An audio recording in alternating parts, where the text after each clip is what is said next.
Who wants to start?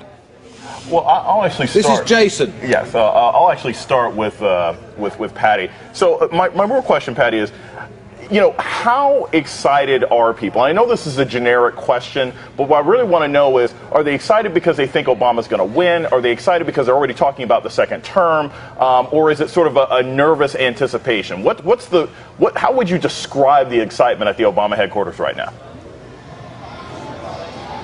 Jason, I thought you were going to ask something much harder than that. After all, I've given you that nickname that I'll let you tell everybody else what it is. I can tell you, it's nerd. Okay, it's not going to be a private joke. It's on national TV. Because he knows a lot of this math down to like the county level, international, dear. I can tell you I've been all over the country, and it's not just the campaign supporters, it's all Americans.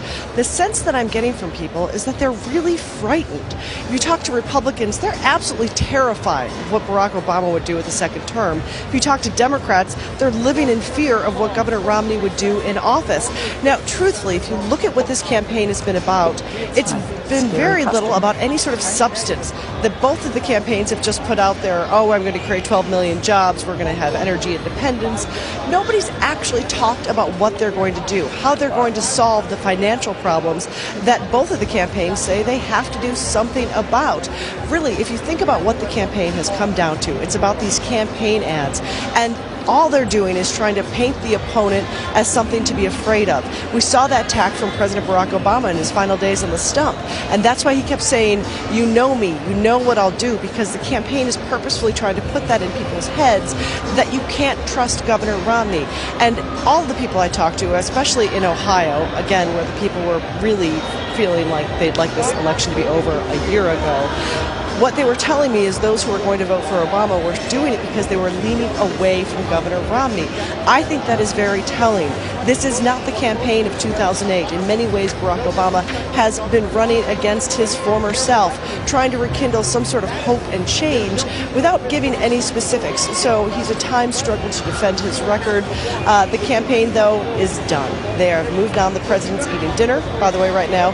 But while I've got you, David, I forgot to tell you what the president did that was so funny when he went to the phone bank. He picked up a coffee and he drank it. He said, "That's not my coffee." And he looked at the volunteer and he said, "You don't have a cold or anything, do you?"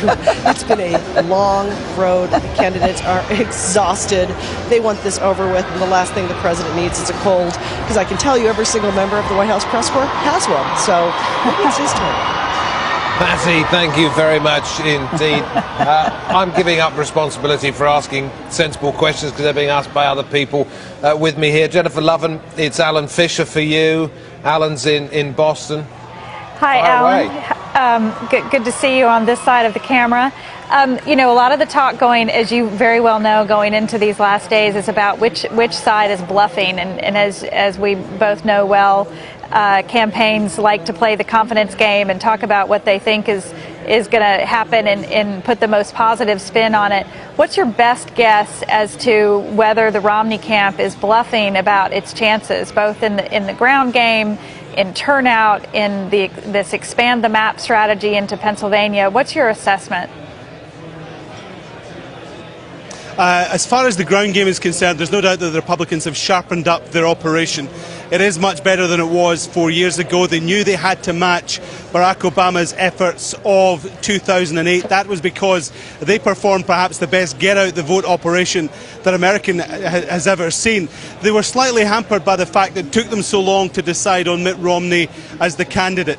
Now, as for expanding the map, well, I think the idea of Michigan going to Mitt Romney, even though he was born there, his father was a very popular governor there, was perhaps wishful thinking. And I think even the Romney campaign knew that. They believe that they have a better chance perhaps in Pennsylvania. It's interesting here in the hall that people have been cheering the fact that Mitt Romney is now projected at 50% of the vote in Florida. You remember the Romney campaign just a week or so ago was saying that they were going to win very heavily in Florida, particularly with those voting on the day.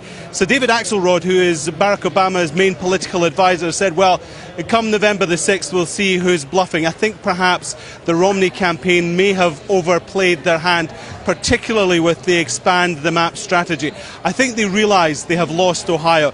they need to get Pennsylvania.